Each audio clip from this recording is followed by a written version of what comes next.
ایسی سلطنت جس کا مقابلہ کرنے کی طاقت یورپ اور ایشیا کی کسی فوج کے اندر نہیں تھی۔ سن 1300 کے اندر تاتاریوں نے سلجوتی سلطنت پر حملہ کر دیا، جس میں سلطان علاء الدین مارے گئے، اور اس طرح سے عثمان سلجوتی سلطنت کو چلانے کے لیے خود مختار ہو گئے۔ اسی موقع کا فائدہ اٹھا کر ترک سرداروں نے رومی سلطنت کے ساتھ مل کر سلجوتی سلطنت پر حملہ کر کے اسے ختم کرنے کا منصوبہ بنایا، جو کہ ان کی سب سے بڑی غلطی ثابت ہوئی، کیونکہ اس کے بعد عثمان نے ایک ایک کر کے ان کے تمام علاقے فتح کرنا شروع کر دیے۔ رومیوں نے بدترین شکست کے بعد تاتاریوں کو عثمانی سلطنت پر حملہ کرنے کے لیے اکسایا، جس کے جواب میں عثمان نے اپنے بیٹے اور اگلے سلطان اوہان غازی کو فوج کی کمان دے کر بھیجا، جنہوں نے تاتاریوں کو ایسی عبرتناک شکست دی کہ ان کی دوبارہ حملہ کرنے کی جرت نہ ہوئی۔ سلطان عثمان کو موجودہ ترکی کے شہر بروسا میں دفن کیا گیا، اور ان کے بیٹے اوہان غازی نے اس شہر کا محاصرہ کر کے اسے بھی فتح کر لیا، اور یہاں پر اسلام کی تاریخ و ترویج اور اسلامی قوانین کو نافذ کر دیا، جس کے بعد یہ فتوحات کا سلسلہ یوں بڑھا کہ عثمانیہ سلطنت 3 بر اعظموں تک پھیل گئی، اور اس کی خلافت کا مرکز تھا ترکی۔ اس خلافت کے اندر موجودہ دور کے آرمینیا، عراق، شام، اردن، فلسطین، بلغاریہ، یونان، مکہ اور مصر جیسے علاقے شامل تھے، اور یہ خلافت 1924 تک قائم رہی۔ 1923 میں پہلی جنگ عظیم کے بعد خلافت عثمانیہ کی مخالف اتحادی فوجیں یعنی کہ فرانس، جرمنی اور برطانیہ نے زبردستی ترکی کے سلطان کو گھیر کر ان سے ایک معاہدہ کیا کہ اگر اپنی سلطنت کو حملے سے بچانا چاہتے ہو تو امن کے لیے ہماری شرائط ماننا پڑیں گی، اور وہ شرطیں ہیں یہ 100 سالہ معاہدہ جسے کہتے ہیں معاہدہ لوزان۔ اس معاہدے پر مصطفیٰ کمال اتا ترک نے دستخط کیے، اور یہ 100 سالہ معاہدہ ہو گیا۔ پہلی جنگ عظیم کے بعد برطانوی فوج نے اپنے ایک شاطر اور چلاک جاسوس کو عرب لوگوں کے اندر خلافت عثمانیہ کے خلاف بغاوت کے لیے کچھ اس طرح سے داخل کیا کہ وہ تمام دینی علوم، عرب کے رسم و رواج اور کمزوریوں سے اچھی طرح سے واقف تھا۔ اس کا نام تھا لارنس آف عربیہ، اور اس نے عربوں کا اعتماد حاصل کرنے کے بعد خود کو ان کا عالم اور مینٹور بنا لیا۔ یہ عربوں سے کہنے لگا کہ کیا تم لوگوں کے اندر غیرت نہیں ہے کہ تمہارے گھر پر ایک غیر عرب لوگ حکومت کرتے ہیں؟ تم لوگ ان سے اپنا گھر واپس کیوں نہیں چھین لیتے؟ اور ویسے بھی اس جنگ کے دنوں کے اندر خلافت عثمانیہ بہت کمزور ہے، اور اس سے بڑھ کر اچھا موقع تمہیں کوئی بھی نہیں ملے گا۔ اسی شخص کی باتوں میں آ کر آل سعود نے خلافت عثمانیہ کے خلاف بغاوت شروع کر دی، اور اس وقت کے موجودہ سلطان نے یہ سوچ کر کہ اللہ کے گھر کے اندر اور اس مقدس سرزمین پر خون خرابہ نہ ہو، بنا کسی شرائط کے مکہ مکرمہ کو آل سعود کے حوالے کر دیا، جس کا نام بعد میں حجاز مقدس سے بدل کر آل سعود کے نام پر سعودی عرب پڑ گیا۔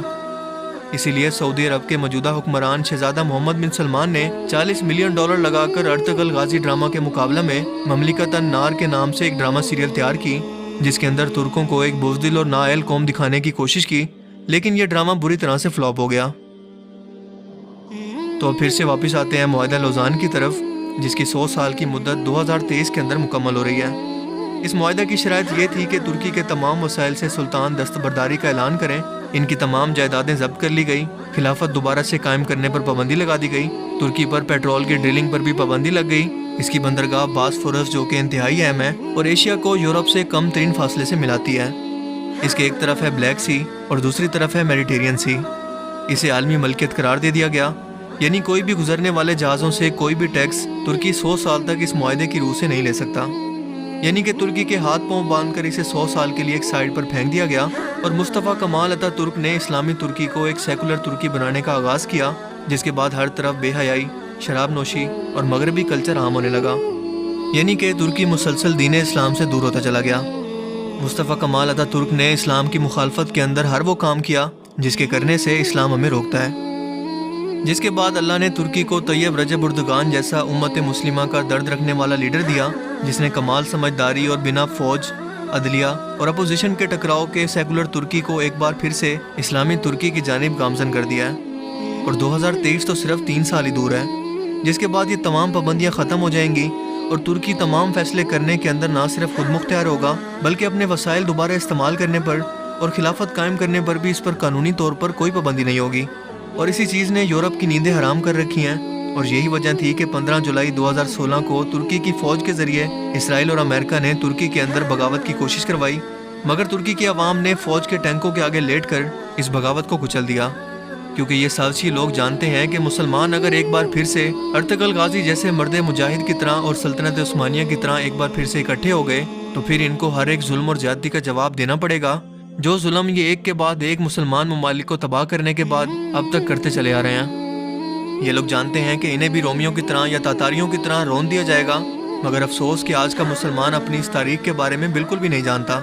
اسی لیے اس ڈرامے کو ختم کرنے کے لیے اوچھے ہتھ کنڈے استعمال کیے جا رہے ہیں کہ کسی طرح سے اسے بدنام کر کے روکا جائے، جسے یہودی لوگ بھی دنیا بھر کے اندر اپنے موروں کو استعمال کرتے ہوئے اور اپنا اثر و رسوخ استعمال کر کے کسی بھی طرح سے اس ڈرامہ سیریل کو بین کروانے کی کوششوں کے اندر لگی ہوئی ہے۔ دوستو، سلطنت عثمانیہ نے فتوحات اور جنگیں بھی اسلامی اصولوں پر لڑی، قیدیوں کے ساتھ بھی وہی سلوک کیا جو اسلامی تعلیمات ہمیں سکھاتی ہیں۔ انہوں نے منگولوں کی طرح کھوپڑیوں کے مینار نہیں بنائے، بلکہ صرف ان لوگوں پر ہتھیار اٹھائے جن پر اٹھانے کی اسلام نے اجازت دی ہے۔ انہوں نے ہر ایک فتح شدہ علاقے کو اسلامی قوانین کے مطابق چلایا، اقلیتوں کو بھی برابر کے حقوق دیے، عدل و انصاف قائم کیا۔ مسجد نبوی، گنبد خضرا، مسجد حرام کی جدید تعمیر و توسیع، سیدنا امیر حمزہ کا مزار، مکہ مکرمہ تک ایک عظیم الشان نہر اور آقائے دو جہاں حضرت محمد صلی اللہ علیہ وآلہ وسلم کے مزار پر انور کے گرد ایک سیسا پلائی دیوار، مکہ مکرمہ تک ٹرین منصوبہ، یہ تمام منصوبے خلافت عثمانیہ کے دور کے اندر مکمل ہوئے۔ دوستو، تاریخ کے اندر ارطغرل غازی جیسے بہت ہی کم حکمران پیدا ہوئے، اور ہماری تاریخ بھی ہمیں یہ سکھاتی ہے کہ جب تک ہم اسلامی اصولوں کو نہیں اپنائیں گے، ہمارے پاس کتنی بھی طاقت ہو اور ہم جتنے بھی وسائل جمع کر لیں، سب کے سب بیکار ہیں، کیونکہ جنگ صرف ہتھیاروں کی بجائے اصولوں اور حوصلوں سے جیتی جاتی ہے۔ آج ہم مسلمان دنیا پر وہ عروج دوبارہ اس لیے حاصل نہیں کر پائے کیونکہ ہم مجموعی طور پر اسلامی نظام سے محروم ہیں۔ اس وقت پوری امت مسلمہ پر یہ فرض ہے کہ اپنی استطاعت کے مطابق اسلامی نظام کے نفاذ کی کوشش کرے، اپنا خود کا اتحاد قائم کرے، جیسے اہل کفر نے یونائٹڈ نیشن کی صورت میں مسلمانوں کے خلاف کر رکھا ہے۔ اللہ تعالیٰ مجھ سمیت تمام مسلمانوں کو اس فریضے کے لیے قبول فرمائے اور ہم مسلمانوں کو ہماری اصل تاریخ اور طاقت کو سمجھنے کی توفیق عطا کرے، کیونکہ دوستو، جو قومیں اپنی تاریخ بھلا دیتی ہیں وہ صفحہ ہستی سے مٹ جاتی ہیں۔ مجھے امید ہے کہ آج کی اس ویڈیو سے آپ کو کچھ نیا جاننے کو ملا ہوگا اور یہ ویڈیو آپ کو پسند آیا ہوگا۔ اگر یہ ویڈیو آپ کو اچھا لگا تو اسے لائک کیجئے اور مزید اس طرح کی انفارمیٹیو ویڈیوز کے لیے اس چینل کو ضرور سبسکرائب کریں۔ اب میں ملوں گا آپ سے ایک نئی انٹرسٹنگ ویڈیو میں، تب تک کے لیے اپنا بہت سا خیال رکھیے گا۔ Thanks for watching this video. اللہ حافظ۔